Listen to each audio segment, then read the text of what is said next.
হযরতে বিলাল রাদিয়াল্লাহু তাআলা আনহু সাহাবীদেরকে বলতেছো, আমার ভাইরা, আবু বকর বলে বেলাল আযান দাও, ওসমান বলে দাও, ওমর বলে বেলাল আযান দাও, বেলাল আযান দাও। বেলাল আর আযান দেয় না। বেলাল বলে না না, আমি আযান দিতে পারবো না। শুধু তাই নয়, নবী যেই জায়গাগুলো দিয়ে হেঁটে হেঁটে মদিনায় চলতো, বিলাল বলে যেই জায়গায় নবী বসেছে ওই জায়গা আমি দেখে সহ্য করতে পারবো না। নবী যেই জায়গায় সিজদা দিয়েছেন ওই জায়গায় আমি দেখলে সহ্য করতে পারবো না। বিলালের ভিতরে এত জ্বালা শুরু হয়েছে। আশিকে নবী কারে বলে দেখো। বিলাল বলতেছে না না, আমি আর এই মদিনায় থাকবো না। বিলাল চলে গেছেন সিরিয়ার দামেস্কে চলে গিয়েছে, মদিনায় আর নাই। 1 মাস যায়, 2 মাস যায়, 3 মাস যায়, 5 মাস চলে যায়। 6 মাসের বেলায় বিলাল নবীজির স্বপ্নে বিলালের সামনে চলে আসছে। এ বন্ধু, যদি নবীর প্রতি তোমার ভালোবাসা থাকে, নবী তোমার ঘরে চলে আসবে, স্বপ্নে যুগে নবী তোমার সাথে সাক্ষাৎ করবে। বিলাল নবী আলাইহিস সালাতু ওয়াস সালাম স্বপ্নে যুগে বিলালের সাথে সাক্ষাৎ হয়ে যায়। বিলাল নবী ডাক দিয়ে বলে, বিলাল কেন রে বিলাল, তোর সাথে আমার কি হয়েছে? আমি কি তোরে কোনো কষ্ট দিয়েছি নাকি? সকল সাহাবীরা প্রত্যেক দিন আমার রওজায় এসে জিয়ারত করে। আজকে 6টা মাস হয়ে গেল, এখন পর্যন্ত বিলাল তোরে আমি দেখলাম না। এ বিলাল কেন রে তুই আমার ছেড়ে দূরে চলে গেছ? ঘুমটা ভাঙ্গার পর বিলাল অস্থির হয়েছে। কি দেখলাম? গাট্টিগুলো বাইধা নিয়ে আবার সিরিয়ার থেকে মদিনার দিকে রওনা দিয়েছে। এই যুবক ভাই, এ বুড়ো বাবারা, কথাটা একটু বোঝার চেষ্টা করবেন। ইমানের 3 নম্বর গুণ তাওয়াক্কুল বুঝাতে গিয়ে আমি এই বিলালের ঘটনা আপনাদেরকে শোনাইতেছি। ইন্নামাল মুমিনুনা আল্লাযীনা ইযা যুকিরাল্লাহু ওয়াজিলাত কুলুবুহুম। যেই জায়গায়, যেই জমিনে, যেখানে আল্লাহ তাআলার গুণ নিয়ে আলোচনা করা হয়, ওয়াজ করা হয়, আল্লাহ তাআলার বিষয় নিয়ে কথা বলা হয়, কোরআনের কথা বলা হয়, ওয়াজিলাত কুলুবুহুম বলে যারা প্রকৃত মুমিন তাদের অন্তরে আল্লাহর ভয় সৃষ্টি হয়ে যাবে। সুবহানাল্লাহ বলেন। তাহলে যারা প্রকৃত মুমিন 1 নম্বর গুণ হলো যখন তারা ওয়াজ শুনবে, কোরআনের বাণী শুনবে, তিলাওয়াত শুনবে, তখন তার ভিতর আল্লাহর ভয় সৃষ্টি হবে। সুবহানাল্লাহ বলেন না। 1 নম্বর গুণ আল্লাহ তাআলা বলতেছেন, ইন্নামাল মুমিনুনা আল্লাযীনা ইযা যুকিরাল্লাহ ওয়া ইযা যুকিরাল্লাহু ওয়াজিলাত কুলুবুহুম। কয় যেই জায়গায় আল্লাহ তাআলার ওয়াজ করা হবে ওখানে মানুষ যারা থাকবে, এই আলোচনা যখন হবে, আলোচনাগুলো যারা শুনবে, শোনার পর যদি তার ভেতর আল্লাহর ভয় সৃষ্টি হয়ে যায়, আল্লাহ তাআলাকে ভয় করতে পারে, বোঝা যাবে সে 1 নম্বরের ইমানদারের গুণ তার ভেতর আছে। সুবহানাল্লাহ বলেন। এখন বাবা ভয় কারে বলে? ভয় এমন একটা আল্লাহ তাআলার দামি সম্পদ। এই ভয় যদি তোমার আমার ভেতর না থাকে, এই ভয় যদি তোমার ভেতর আমার ভেতর যদি না থাকে বাবা, ইমানদার বলে তোমারে পরিচয় দেওয়া যাবে না। মুমিনের 1 নম্বর ভয়, যেখানে ওয়াজ হবে, যার ভিতরে ঈমান আছে তার ভিতরে আল্লাহর ভয় সৃষ্টি হবে। কথা বলেন ঠিক না বে ঠিক? এখন এখানে আমরা যারা আছি আর যারা বাইরে আছে, এখানে আসর থেকে নিয়ে পর্যন্ত এই কোরআনের ওয়াজ চলতেছিল, এখন পর্যন্ত যারা এই মাহফিলের নিচে সামিয়ানার জান্নাতের বাগানে আসতে পারে নাই, বোঝা গেল এখন পর্যন্ত সে পরিপূর্ণ ইমানদার হতে পারে নাই, মুমিন হতে পারে নাই। যদি মুমিন হইতে পারত তাহলে এখানে আল্লাহ তাআলার কোরআনের ওয়াজ, আল্লাহ তাআলা কোরআনের ওয়াজ করতেছে। মালিক বলে যে প্রকৃত মুমিন হবে সে কোরআনের কথা শোনার সাথে সাথে তার ভিতরে ভয় নাজিল হবে, তার ভেতরে ভয় সৃষ্টি হয়ে যাবে। কিন্তু এখন পর্যন্ত বাবা আমাদের ভয় কিন্তু হয় নাই। এখন বাবা এই ভয় কারে কয়? এই ভয়ের ব্যাখ্যা সামান্য কিছু বইলা দ্বিতীয় গুণের দিকে যাব। এই ভয় বলা হয় যখন আমরা বাপজান এই যে মাগরিবের নামাজের সময় হাইয়া আলাস সালাহ নামাজের আজান হইছে কিনা জোরে বলেন। এশারের সময় কি মসজিদে আজান হইছে কি হয় নাই? বলেন বলেন একটু জোরে বলেন, আজান হইছে না? এ মুসলমান ইমানদার আল্লাহর গোলাম, ও পর্দার আড়ালের মা, কথাগুলো একটু দিলের কান দিয়ে শুনবেন, অন্তরে একটু বসাইবেন, আমলের নিয়তে শুনবেন। যদি আমলের নিয়তে শুনতে পারেন কথাগুলো একটু বোঝার চেষ্টা করবেন। আল্লাহ তাআলা বলতেছেন যেখানে ওয়াজ হবে মুমিনের 1 নম্বর গুণ, তার ভেতরে আল্লাহ তাআলার ভয় চলে আসবে।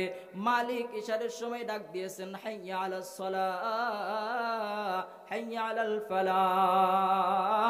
তুমি কৃষক মানুষ, কৃষি কাজের জন্য মাঠে চলে গিয়েছ। এই ডাকটা যখন মালিক মুয়াজ্জিনের মাধ্যম দিয়ে মসজিদের মিনার থেকে আমার আপনারে শোনাইতেছে, ওই সময় যদি তুমি মনে করতা মালিক তো আমারে ডাকতেছে, ওই সময় যদি অন্তরে ভয় তুমি সৃষ্টি করতে পারতা বাপজান, তাহলে বোঝা যাবে তোমার ভিতরে 1 নম্বর ইমানের গুণ হলো আল্লাহর কথা স্মরণ হওয়ার সাথে সাথে নিজের ভিতরে ভয় সৃষ্টি করতে হবে। এটা হলো মুমিনের 1 নম্বর গুণ। আর যদি এমন হয় কিছু মানুষ আছে কোরআনের কথাকে বন্ধ করতে চায়, আছে না নাই? চিৎকার করে বলেন আছে না নাই? কোরআনের কথা ভালো লাগে না, মানুষ বলে এ হুজুর আবার কি বলে কি বলে, কোরআনের কথা শুনতে চায় না। বুঝবেন ওর ভেতরে আল্লাহর ভয় নাই, ইমানের গুণ নাই, সে ইমানদার হতে পারে না। আল্লাহ তাআলা বলতেছেন ইন্নামাল মুমিনুনা আল্লাযীনা ইযা যুকিরাল্লাহু ওয়াজিলাত কুলুবুহুম, যারা ইমানদার যেখানে আলোচনা হবে ওয়াজ হবে যেখানে, তারা অবশ্যই আমি মালিককে ভয় করবে, তার অন্তরে ভয় সৃষ্টি হয়ে যাবে। সুবহানাল্লাহ বলেন। 2 নম্বর বলতেছেন আল্লাহ তাআলা, 2 নম্বর বলে দেখেন আল্লাহ কি বলেন, ওয়াইদা তুলিয়াত আলাইহিম আয়াতুহু যাদাতহুম ঈমানা। আমরা যারা এখানে আসছি অবশ্যই একটু মেহেরবানি করে আমরা একটু সামনের দিকে আসব। আমরা একটু সামনের দিকে আসি, পেছনে একটু জায়গা কম, আমরা সকলে চেপে চেপে একটু সামনের দিকে চলে আসব।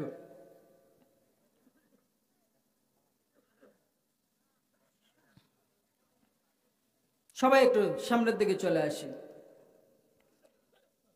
মুসলমান ভাইরা আমার, কথাগুলো বোঝার জন্য আপনাদেরকে বলতেছি, বুঝে দেখলে বলেন তো মুমিনের কয় গুণ? সবাই একটু জোরে আওয়াজ দিয়ে বলেন মুমিনের কয় গুণ? জোরে বলেন, কয়টা গুণ বলেছিলাম?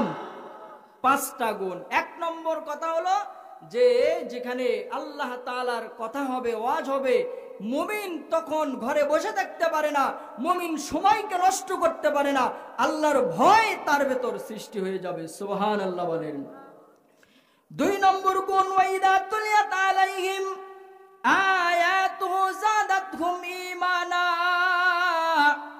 2 নম্বর গুণ আল্লাহ তাআলা বলতেছেন যখন সে কোরআনুল কারীমের তেলাওয়াত শুনবে, তেলাওয়াত শোনার সাথে সাথে তার ভিতরে আল্লাহ তাআলা ইদা দাতুহুম আয়াতুহুম যাদাতহুম ঈমানা, তার ইমানের পাওয়ার আল্লাহ তাআলা বৃদ্ধি করায় দিবেন। জোরে কোন সুবহানাল্লাহ। কয় এই বৃদ্ধি করায় দিবে কেমনে? এটা বুঝবো কেমনে আমার ইমান বৃদ্ধি হইতেছে কিনা? এটা বোঝার মাধ্যমটা কি? কিভাবে বুঝবো আমি? যেই জায়গায় কোরআনের কথা হবে, আলোচনা হবে, যদি কোনো মুমিন এইটা মনে করে আমি সময় নষ্ট করে ফেলাইতেছি, এই সময় নষ্ট করার সময় আমার নাই। যদি কোনো মুমিন কোনো খারাপ কাজ করতে যায়, তখন যদি তারে খারাপ লাগে, তখন সে বুঝবে না না আমার ভেতরে ঈমান মজবুতান হইতেছে, আল্লাহ তাআলা ঈমান বৃদ্ধি করায় দিবেন। ও বন্ধু, 3 নম্বর গুণ বলতেছেন ওয়া আলা রাব্বিহিম ইয়াতাওয়াক্কালুন। আল্লাহু আকবার বলেন। 3 নম্বর মুমিনের গুণ যে একজন ব্যক্তি মুমিন কিনা এটা বুঝবে কিভাবে? কয় ওয়া আলা রাব্বিহিম ইয়াতাওয়াক্কালুন, মুমিন সর্বক্ষণ সর্ব অবস্থায় আল্লাহর উপর তাওয়াক্কুল করবে। সুবহানাল্লাহ বলেন। ভালো মন্দ সর্বক্ষেত্রে কার উপর তাওয়াক্কুল করবে? মুসিবত আসবে তখনও কার উপর তাওয়াক্কুল করবে? একটু জোরে বলেন না, কার উপর তাওয়াক্কুল করবে? এ বন্ধু, তাওয়াক্কুল এমন একটা জিনিস, তাকওয়া এমন একটা জিনিস, তাওয়াক্কুল এমন একটা সম্পদ। মুসিবতের মধ্যে পড়েছেন তখনও অটল থাকবেন, তাওয়াক্কুল অর্জন করবেন। আপনি এখন বর্তমানে আপনি ভালো পর্যায়ে আছেন, বললেন আলহামদুলিল্লাহ আমার ব্যবসায় ভালো লাভ হয়েছে, শুকরিয়া আদায় করলেন আলহামদুলিল্লাহ। ব্যবসায় লস হয়ে গেল, আপনি তাওয়াক্কুল উপরে থাকতে পারলেন না, আপনি নারাজ হয়ে গেলেন।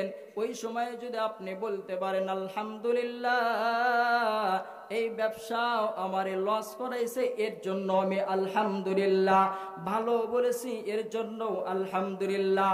এটা হলো মুমিনের 3 নম্বর গুণ। এই 3 নম্বর গুণটা নিয়ে আপনাদের সামনে একটু কথা বলতে চাই। বলেন তো দেখি, এই 3 নম্বর গুণটা আমাদের মধ্যে কি শক্তিশালী না দুর্বল? শক্তিশালী আছে? একদম দুর্বল। এই যে আপনাদের এলাকার ভেতর আলুর ক্ষেত করতেছেন, আরো অন্যান্য আবাদ যা আছে করতেছেন না, একটু যদি দেখা যায় গাছ মরে যায়, আল্লাহরে পর্যন্ত গালি দিতে দ্বিধাবোধ করে না। কথা বলেন ঠিক না বে ঠিক? এখানে আপনার তাওয়াক্কুল কেমন আছে এটা তো আপনার বোঝা যায়। অথচ এই তাওয়াক্কুলটা কেমন, যেমন ছোট্ট একটা ওলির ঘটনা আপনাদেরকে বললে আপনারা বুঝতে পারবেন। হাজী ইমদাদুল্লাহ মুহাজির মক্কি রাহমাতুল্লাহি আলাইহি, ইমদাদুল্লাহ সাহেব, হাজী সাহেব হজের মৌসুমে ওয়াজ করার জন্য রেডি হয়েছেন, হজের দিকে যাওয়ার জন্য বের হয়েছেন। বাবা, হজে যাওয়ার সময় তার যে ব্যাগের ভেতরে যে ব্যাগটা ছিল, এই ব্যাগটা চুরি করে লইছে। খাদিম যায় হাজী ইমদাদুল্লাহ মুহাজির মক্কিরে বলে, হুজুর আপনার ব্যাগ চুরি করে লইছে।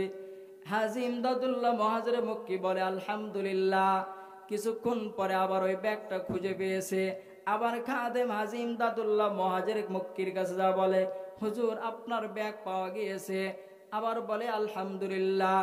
এ নওজোয়ান যুবক ভাই, ও বুড়ো বাবারা, ও পর্দার আড়ালের মা, খাদেম হাজী সাহেব বলল, হুজুর আপনার ব্যাগ যখন হারায় গেল তখনও বললেন আলহামদুলিল্লাহ, আপনি আবার যখন ব্যাগটা ফিরিয়ে পেলেন তখনও বললেন আলহামদুলিল্লাহ।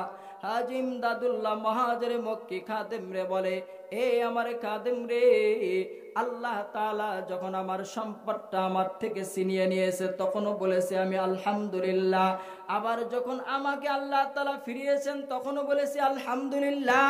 এর কারণ হলো আল্লাহ তাআলা যদি আমারে দেয় তখন শুধু আমি মালিকের শুকরিয়া আদায় করব, এটা হতে পারে না। আল্লাহ তাআলা আমারে পরীক্ষা করাইতে চায়, দেখি না আমি আমার বান্দার একটু ক্ষতি করি তখনও আমার বান্দা শুকরিয়া আদায় করে নাকি নারাজ হয়ে যায়। হাজী ইমদাদুল্লাহ মুহাজির মক্কি রাহমাতুল্লাহ বলতেছেন, আমার হেরালেও আল্লাহ তো এটা আমার কাছে ভালো চাইতেছেন, এই জন্য আলহামদুলিল্লাহ। আল্লাহ তাআলা চাইছেন আবার ফিরিয়ে দিয়েছেন, এই জন্য বলেছে আলহামদুলিল্লাহ। মোট কথা, আল্লাহ যা চাই সেটার উপরেই যদি কোনো বান্দা খুশি হয়ে বলতে পারে আলহামদুলিল্লাহ, তখনই বোঝা যাবে সে একজন ঈমানদার। সুবহানাল্লাহ বলেন। ঈমানদারের তাওয়াক্কুলটা কেমন জানো কেমন? মুসলমান ভাইরা আমার একটু কথাটা বোঝার চেষ্টা করবেন। ওই যে আফ্রিকার জঙ্গলের কালো বিলাল, গোলামের ঘরের গোলাম, আফ্রিকার জঙ্গলের কালো বিলাল, গোলামের ঘরের গোলাম। এই গোলামটা তিনি এমন পর্যায়ে ঈমানটা নিয়ে আসছিলেন বাবা, যার ঘরে তিনি ছিলেন, এই বিলাল রাদিয়াল্লাহু তাআলা আনহু, যার ঘরে তিনি গোলাম হিসেবে কাজ করতেছিলেন, এই গোলাম হওয়ার কারণে বিলাল রাদিয়াল্লাহু তাআলা আনহু বিড়বিড় কইরা লম্বা একটা ঘটনা সবকিছু ছেড়ে দিয়া সার কথাটা আমি আপনাদেরকে বুঝাইতে চাইতেছি বাপজান। বিলাল রাদিয়াল্লাহু তাআলা আনহু বিড়বিড় করে বলে, তার মালিক যা বলে, কে রে তুমি কি বলো? বলতেছে আমি আমার মালিকের নামটা জিকির করতেছি, মালিকের নাম বলতেছি। এই বেলালের গোলাম, বেলালের মালিক বলে তুমি যদি যে আল্লাহর নামটা বলতেছো সে আবার কে? বেলাল বলে তোমারে যে বানাইছে, আমারে যে বানাইছে তার নাম হলো আল্লাহ। সুবহানাল্লাহ বলেন।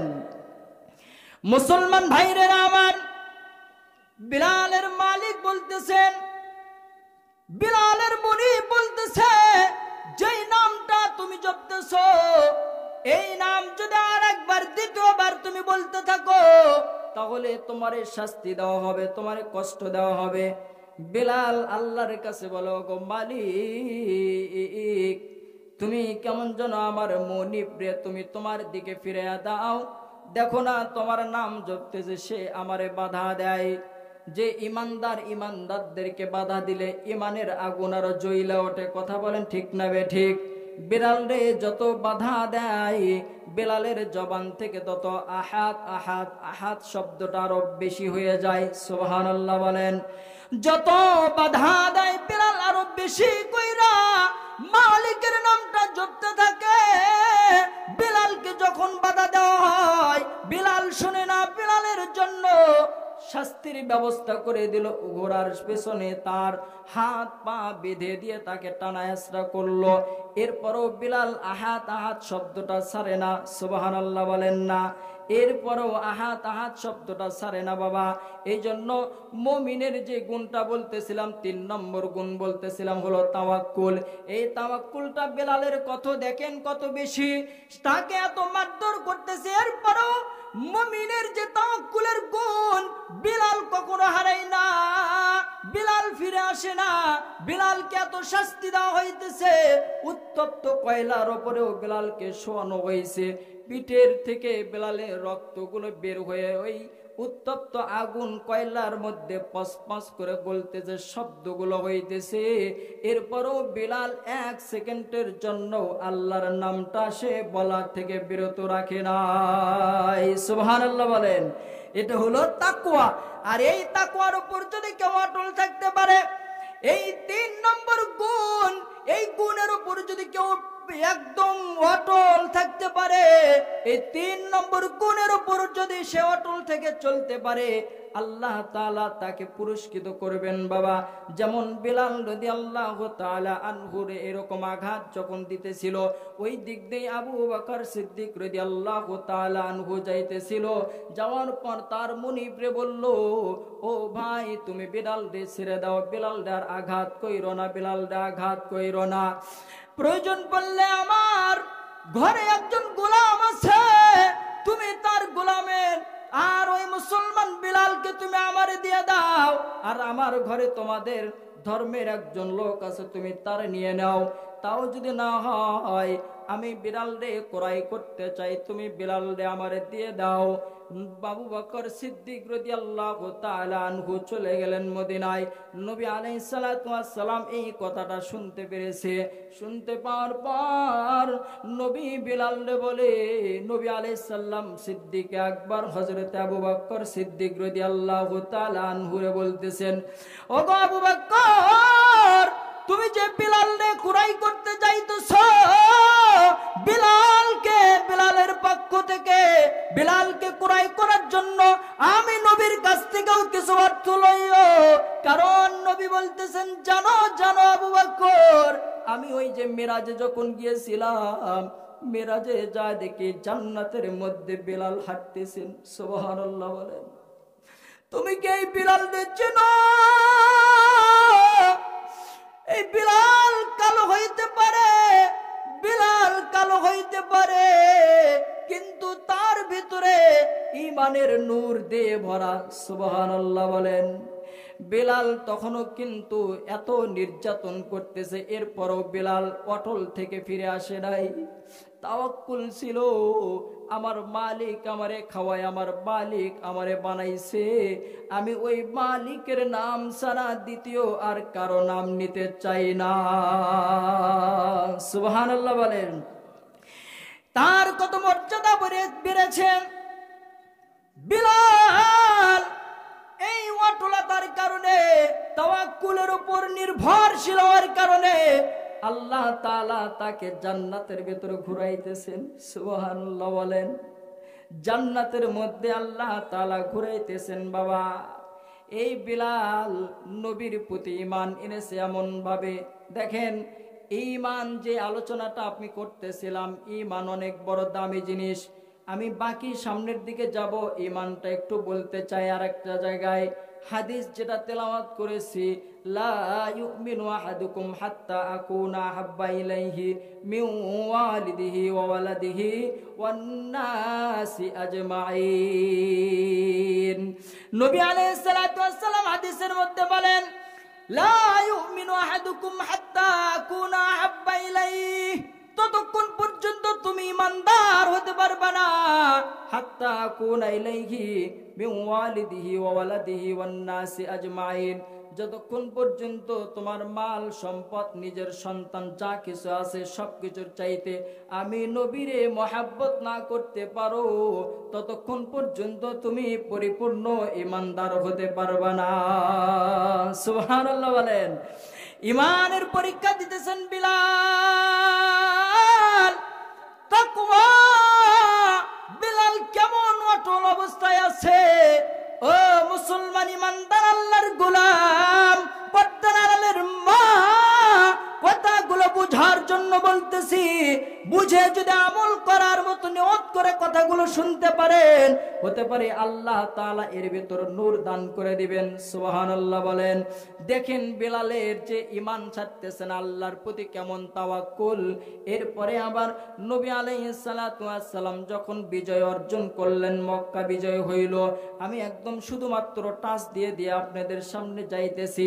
মক্কা বিজয় হলো, নবী আলাইহিস সালাতু ওয়াস সালাম মক্কার ভিতরে ঢোকা, বাইতুল্লাহর ভিতরে ঢুকে একটা লাঠি লইয়া সমস্ত মূর্তিগুলো ভেঙে দিয়া নবী আলাইহিস সালাতু ওয়াস সালাম পুরো মসজিদটারে পরিষ্কার করলেন।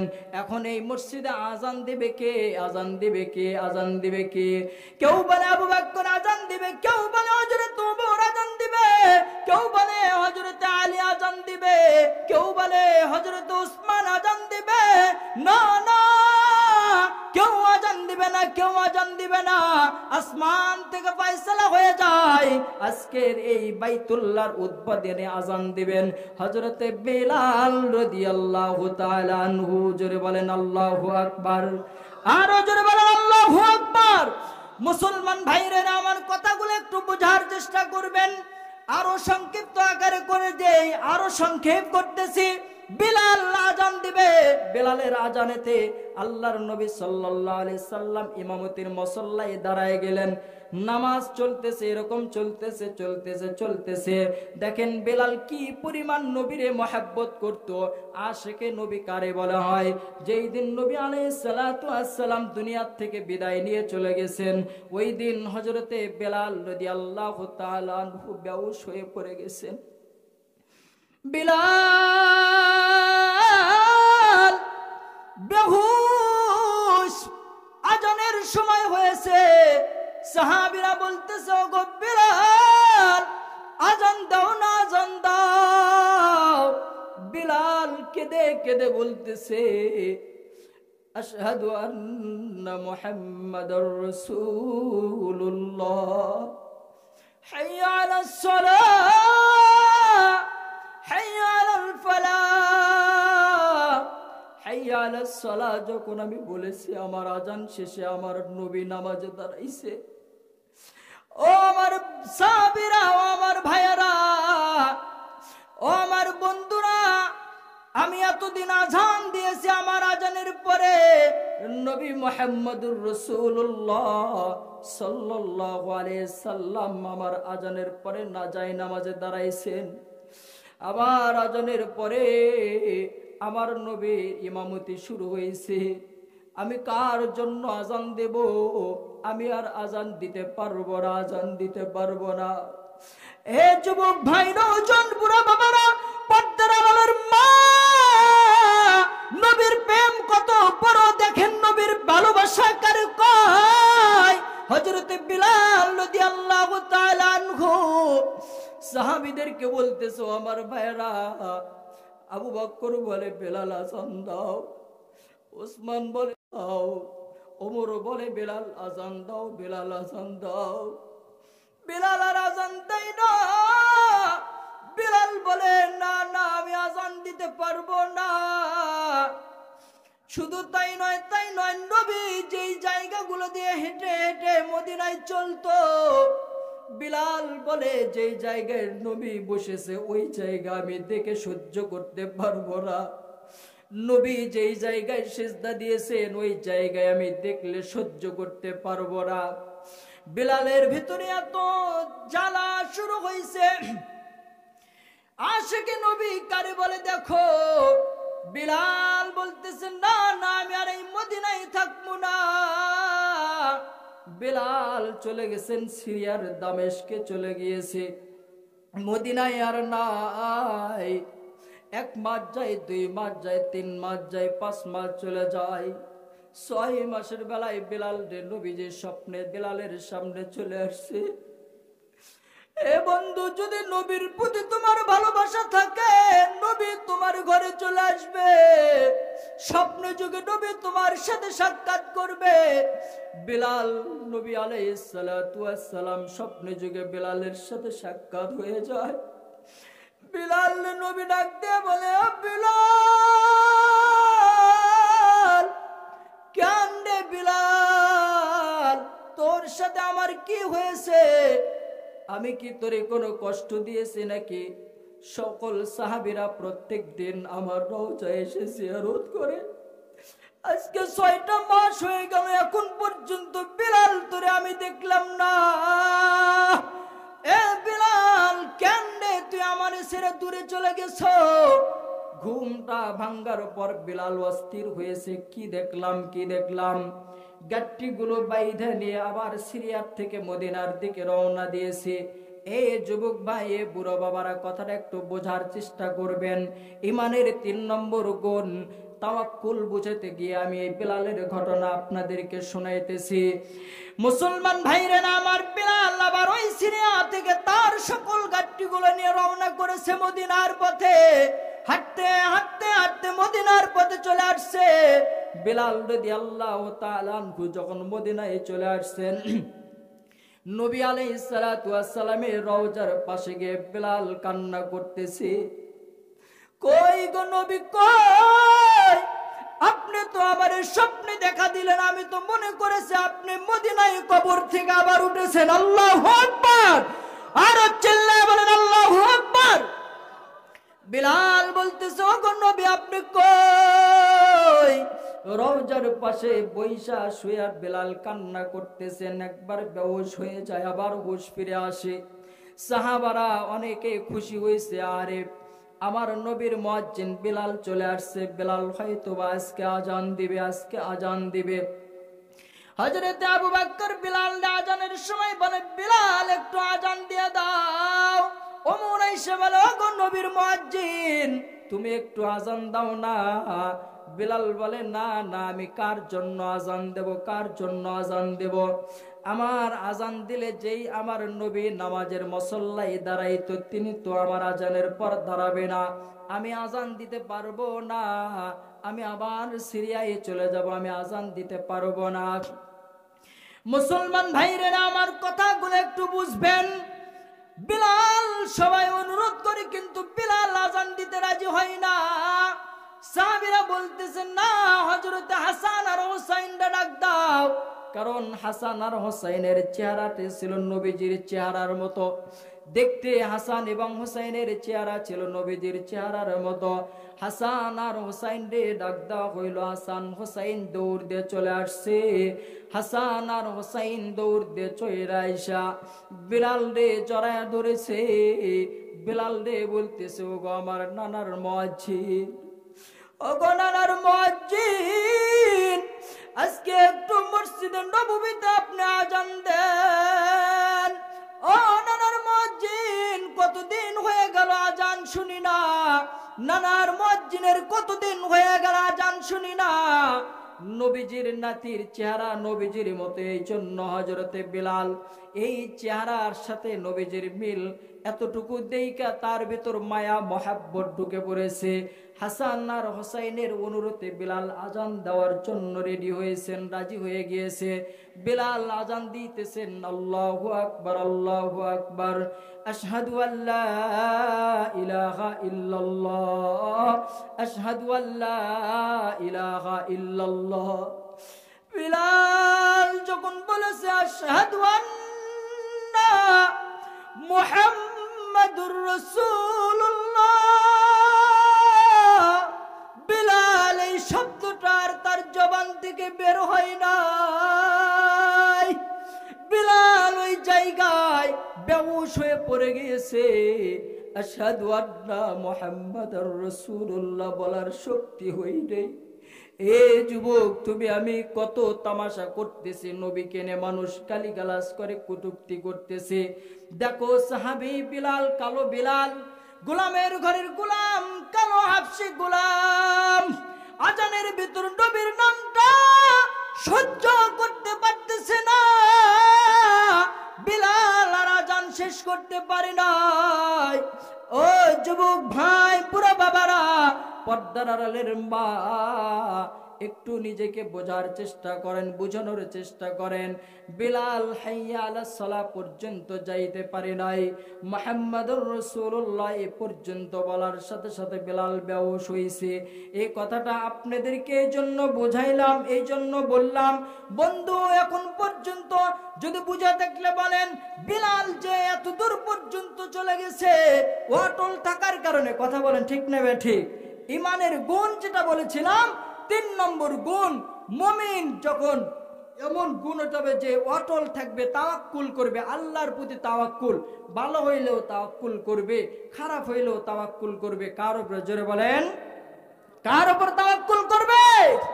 আল্লাহর উপর তাওয়াক্কুল করবে। মুহতারাম উপস্থিতি, আপনাদেরকে আমি এ পর্যন্ত 3টা গুণ বলেছি। এই 3টা গুণকে আপনারা বলতে পারবেন? পারবেন? 1 নম্বর গুণ বলি দেখি, বলেন বলেন। ইন্নামাল মুমিনুনা আল্লাযীনা ইযা যুকিরাল্লাহু ওয়াজিলাত কুলুবুহুম। আল্লাহু আকবার বলেন। 1 নম্বর গুণ, আল্লাহর কথা যখন শুনবে, 1 নম্বর গুণ, ওয়াজ যখন শুনবে, কোরআনের কথা যখন শুনবে, ওই মুমিনের ভেতরে আল্লাহর ভয় সৃষ্টি হয়ে যাবে। সুবহানাল্লাহ বলেন না? 2 নম্বর গুণ বলা হয়েছে, যখন কোরআনের তেলাওয়াত শুনবে, এই কোরআনের তেলাওয়াত শোনার সাথে সাথে আল্লাহ তাআলা তার ভিতর জাদাতহুম ঈমানা, তার ঈমান বৃদ্ধি পাবে। সুবহানাল্লাহ বলেন। এখন এই ঈমান যে বৃদ্ধি পাবে, এই ঈমানটা কেমনে বৃদ্ধি পাবে, বুঝবো কেমনে? মনে আছে তো কি বলেছিলাম? যেমন এই যে এখানে আজকে কোরআনের কথা হইতেছে, কোন মুমিনের যদি ভিতরে এরকম হয়, কোরআনের কথা হইতেছে, আমি সেখানে যেতে পারলাম না, তার ভেতর আফসোস হইতেছে, খারাপ লাগতেছে, এইটা যদি তার ভেতর অনুভূতি আসে, বোঝা যাবে তার ঈমান বৃদ্ধি পাইতেছে। সুবহানাল্লাহ বলেন, জোরে বলেন না সুবহানাল্লাহ। 3 নম্বর বললেন, আলা রাব্বিহিম ইয়াতাওয়াক্কালুন, যে 3 নম্বর গুণ বললেন, যারা রবের উপর পরিপূর্ণ তাওয়াক্কুল করবে। সুবহানাল্লাহ বলেন। 3 নম্বর কি বলেছি? রবের উপর কি করবেন? রবের প্রতি কি করবেন? তাওয়াক্কুল করবেন। এই তাওয়াক্কুলকে আমরা বুঝতে পেরেছি কি? আমরা এই তাওয়াক্কুলকে আমরা সবাই বুঝতে পেরেছি? বুঝি কি আমরা তাওয়াক্কুল? আমার ভালো হোক, খারাপ হোক, বন্ধ হোক, যা কিছু হোক না কেন, এর উপর পরিপূর্ণ তাওয়াক্কুল থাকতে হবে। আমার সন্তান মারা গিয়েছে, আমি আল্লাহর প্রতি নারাজ হব না। আমার সন্তান, আমার আল্লাহ তাআলা ব্যবসার মধ্যে লস করেছে, আমি সেখানে আল্লাহর প্রতি নারাজ হব না। আমি সর্বক্ষণ বলবো আলহামদুলিল্লাহ। বলতে পারবো না আলহামদুলিল্লাহ? 4 নম্বর গুণ। কয় নম্বর গুণ? الذين يقيمون الصلاة ومما رزقناهم ينفقون। 4 নম্বর গুণ, الذين يقيمون الصلاة। মুমিনের 4 নম্বর বৈশিষ্ট্য হলো, মুমিন নামাজ কায়েম করবে। কি কায়েম করবে? জোরে বলেন, কি কায়েম করবে? নামাজ কায়েম করবে। বন্ধু, এখানে আমরা যারা আসছি, অনেকে ইশারের নামাজও হয়তো বা পড়ি নাই। কথা বলেন ঠিক না বে ঠিক? এখানে অনেকে হয়তো আসছি, আমরা নামাজও পড়ি নাই, আছে না নাই? কিন্তু নিজেকে অনেক ইমানদার মনে করতেছি, এমন ব্যক্তি আছে না নাই? নামাজ না পড়ি কিন্তু আমার ইমান বড় অনেক ভালো, এমন ব্যক্তি বলে না? নামাজ না পড়তে পারি কিন্তু আমার ঈমান আছে। ওই যে দিল্লি শাহী মসজিদের জামে মসজিদের ইমাম,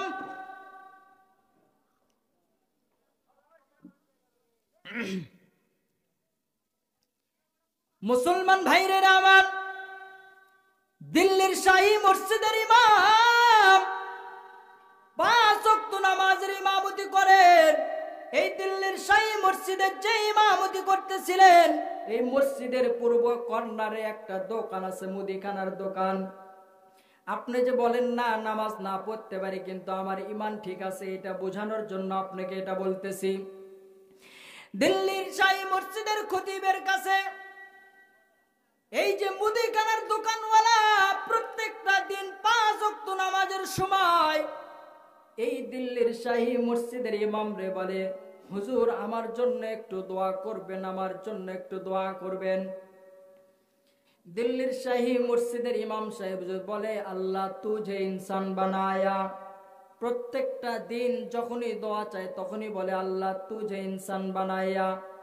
জুমার নামাজে এসছেন, নামাজে যাওয়ার আগে মসজিদে ঢুকবেন, ওই দোকানওয়ালা আবার বলে, হুজুর আজকে একটু আমার জন্য দোয়া করবেন।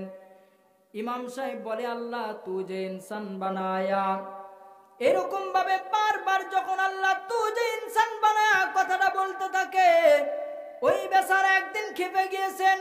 খেপে গিয়া বলে, হুজুর আপনি প্রত্যেকটা দিন একই কথাই বলেন, আল্লাহ তুঝে ইনসান বানায়া। আল্লাহ কি আমারে মানুষ বানায়নি, কি গরু ছাগল বানাইছে? আল্লাহ তুঝে ইনসান বানায়া এর অর্থ হলো আল্লাহ তোমারে মানুষ বানাক। এর অর্থ কি? আল্লাহ তোমারে মানুষ বানাক। তো এখন ওই দোকানওয়ালা খেপে গেছে, হুজুর আমারে প্রত্যেক দিনে একই দোয়া বলে যে আল্লাহ তোমারে মানুষ বানাক, আল্লাহ তোমারে মানুষ বানাক। কিন্তু আল্লাহ তো আমারে মানুষই বানাইছে, আমার তো গরু ছাগল বানাই নাই, আমার তো মানুষই বানাইছে। মুসলমান ভাইরা আমার, এই দিল্লির শাহী মসজিদের ইমাম, এই শাহী মসজিদের ইমাম সাহেব যখন বলেছে আল্লাহ তুঝে ইনসান বানায়া, ওই মুদি দোকানওয়ালা খেপে গিয়েছেন। ক্যান্ডি হুজুর আমারে বলে আল্লাহ তুঝে ইনসান বানায়া, তোরে আল্লাহ মানুষ বানাই নাই। দোকান থেকে লাভ দিয়ে উইটা বলতেছেন, হুজুর আপনি আমার এই দোয়াটা কেন করেন, আল্লাহ তুঝে ইনসান বানায়া। হুজুরের মাথার পাগড়িটা খুইলা, আর হুজুরের হাতে একটা লাঠি ছিল, এই পাগড়িটা খুইলা ওই দোকানওয়ালার মাথায় দিয়েছে, আর এই লাঠিটা হাতে দিয়ে বলতেছে, যাও মসজিদের ভিতরে তুমি ঢুইকা যাও। হুজুর তার পিছে পিছে যাইতেছে। হুজুর পিছে পিছে যাইতে যাইতে যাইতে দেখুন মুসল্লির সামনাসামনি ওই দোকানওয়ালা চলে গিয়েছে। হুজুরের হাতের যে লাঠিটা ওই দোকানওয়ালারে দিয়েছে, মসজিদের ভিতরে ঢুইকা সে এমন ভাবে মুসল্লিদের পিটানি শুরু করে দিয়েছেন। হুজুর দৌড় দিয়ে গিয়ে তার মাথার থেকে পাখড়িটা খুলে নিছে, হাত থেকে লাঠিটা নিয়েছেন। এরপরে ওই দোকানওয়ালারে বলতেছে, বলো বলো তুমি কেন এই মসজিদের ভেতর মুসল্লিদের আঘাত করলে, বলো বলো। চোখের পানি ছেড়ে দিয়ে ওই দোকানওয়ালা বলতেছে, হুজুর ও হুজুর আপনি আমারে মাফ করে দেন, আমারে ক্ষমা করে দেন। যখন আপনার পাগড়িটা আপনি আমার মাথায় উঠিয়ে দিয়েছিলেন, আর আপনার হাতের লাঠিটা যখন আপনি আমার দিয়েছেন, মসজিদের মধ্যে যখন আমি ঢুকেছি, মসজিদের এই মাথার থেকেও মাথা পর্যন্ত হুজুর আমি এমন মানুষ দেখেছি 2-4 জন, কিন্তু বাকি কেউ বা সাপ হয়ে আমাকে আক্রমণ করতে আসতেছে, কেউ বা বাঘ হয়ে আমাকে আক্রমণ করতে আসতেছে, কেউ বা কুকুর হয়ে আমাকে আক্রমণ করতে আসতেছিল। যখন আমাকে আক্রমণ করতে আসতেছিল তখন আমি আমাকে নিজেকে সেভ করার জন্য তাদেরকে আমি আঘাত করেছি। হুজুর বলল, তাহলে বোঝো এতদিন পর্যন্ত আমি তোমারে বলেছি আল্লাহ তুঝে ইনসান বানায়া, কেন বলেছি জানো? জানো, আমি প্রত্যেকটা দিন দেখতে পাই এখানে যত মানুষ আছে এখন পর্যন্ত এরা মানুষ নাই। কাউকে আমি প্রত্যেক দিন দেখতে পাই পশুর শুরুতে, অর্থাৎ কুকুরের শুরুতে কাউরে দেখি, কাউরে আমি সাপের শুরুতে আমি দেখি, কাউরে আমি মহিষের শুরুতে দেখি, কাউরে আমি বাঘের শুরুতে দেখি। এই জন্য তোমাকেও আমি এটা দেখেছি, যার কারণে আমি প্রত্যেক দিন বলেছি আল্লাহ তুঝে ইনসান বানায়া, আল্লাহ তুঝে ইনসান বানায়া। এ বন্ধু, কথাগুলো একটু বোঝার চেষ্টা করবেন। এখানে আমরা যা কিছু আমি এতক্ষণ পর্যন্ত বললাম, আল্লাহ তাআলা বলতেছেন যে তোমরা নামাজ কায়েম করো, এটা হলো মুমিনের কয় নম্বর গুণ? জোরে বলেন। বলা যাবে নাকি যে নামাজ না পড়তে পারে কিন্তু ঈমান ঠিক আছে? বলা যাবে এটা? বলা যাবে? ওই দোকানওয়ালাও তো বলতেছিল, হুজুর আপনি প্রত্যেক দিন একই দোয়া করেন কেন? আল্লাহ তুঝে ইনসান বানায়া, আল্লাহ তুঝে ইনসান বানায়া, একই দোয়া কেন করেন? এরকম কি আমরা বলবো কিনা যে নামাজ না পড়তে পারি আমার ঈমান ঠিক আছে? এটা বলতে পারবো আমরা? না, এটা বলার কোনো সুযোগ নাই। কারণ আল্লাহ তাআলা বলতেছেন যে নামাজ, মুমিনের 4 নম্বর গুণ হলো নামাজ কায়েম করা। মুমিনের 4 নম্বর গুণ কি? নামাজ কায়েম করা। আল্লাযীনা ইউকিমুনাস সালাতা, এই নামাজ যদি আমরা কায়েম করতে পারি তাহলে মুমিনের 4 নম্বর গুণ আমার অর্জন হবে। যে নামাজ পড়বে না, বুঝতে হবে তার ভিতর মুমিনের গুণ নাই। তাহলে এখন বলেন, নামাজ পড়লে কি ইমানদার না ইমান থাকে না ইমান যায়? জোরে বলেন। আর যে নামাজ পড়ে না তার কি ইমান আছে? 5 নম্বর গুণ আল্লাহ তাআলা বলতেছেন, যারা আমি রবের দেওয়া সম্পদ, অর্থ আল্লাহ রাস্তায় দান করবে, খরচ করবে, এটা হলো মুমিনের 5 নম্বর গুণ। এই 5টা গুণ যাদের ভিতর থাকবে, আল্লাহ তাআলা বলেন উলাইকা হুমুল মুমিনুনা হাক্কা, সত্যিকারের মুমিন এই ব্যক্তি যার ভিতরে একসাথে 5 গুণ থাকবে, সে হলো সত্যিকারের মুমিন। জোরে কোন সুবহানাল্লাহ। আরেকটু জোরে বলেন না সুবহানাল্লাহ। তা আমরা কি সবাই সত্যিকারের মুমিন হতে চাই? জোরে বলেন না, আমরা কি চাই? এই মুমিন যে আল্লাহ তাআলা আমারে আপনারে এই সত্যিকারের মুমিন যে বানাইলো, এই 5টি কাজ যদি, এই 5টি কাজ যার ভিতর থাকবে, উলাইকা হুমুল মুমিনুনা হাক্কা, সে কি সত্যিকারের মুমিন। জোরে বলেন না সুবহানাল্লাহ। আর একটু জোরে বলেন না সুবহানাল্লাহ। আল্লাহ তাআলা বলতেছেন, এখন এই 5টা মুমিনের গুণ আমরা অর্জন করেছি। আল্লাহ রাব্বুল আলামিনের এই 5টা মুমিনের গুণ যদি আমার ভেতর থাকে, আল্লাহ বলতেছে বান্দা তোমার জন্য আমি 3টা পুরস্কার রেখে দিয়েছি। জোরে বলেন না একটু সুবহানাল্লাহ। জোরে বলবেন না একটু সুবহানাল্লাহ। আর একটু জোরে বলেন না সুবহানাল্লাহ। এই 3টা পুরস্কার শোনার আগে আমি আপনাদেরকে আরেকটু কথা বলতে চাই। সেটা হলো, বলেন তো, বুঝে থাকলে বলবেন, আল্লাহ রাব্বুল আলামিন যে এই মুমিনের গুণগুলো যে বললেন, যার ভিতরে এই 5টা থাকবে, এই 5টা গুণ যার ভিতর থাকবে, সে হলো সত্যিকারের মুমিন। বলেন তো আমাদেরকে কে বানাইছেন? জোরে বলেন, আমাদেরকে কে বানাইছেন? তাই এই 5 নম্বরে 4 নম্বর যে গুণটা বলেছি, ও আকিমুস সালাহ, আল্লাহ বলছেন নামাজ কায়েম করতে হবে। আমি যদি এই নামাজ কায়েম যদি না করতে পারি, মুমিন হতে পারবো না। ওই আল্লাহ আমারে বানাইলো, ওই আল্লাহ আমারে জমিন দিল, সব কিছু দিল, সব কিছু আল্লাহ তাআলা আমার জন্য বানাইলো, কিন্তু আমি যদি ওই আল্লাহ তাআলার প্রতি ঈমান পরিপূর্ণ না রাখতে পারি, না আসতে পারি, বলুন তো দেখি আমি কি পরিপূর্ণ মুমিনের খাতায় থাকতে পারবো? পারবো? পারবো না।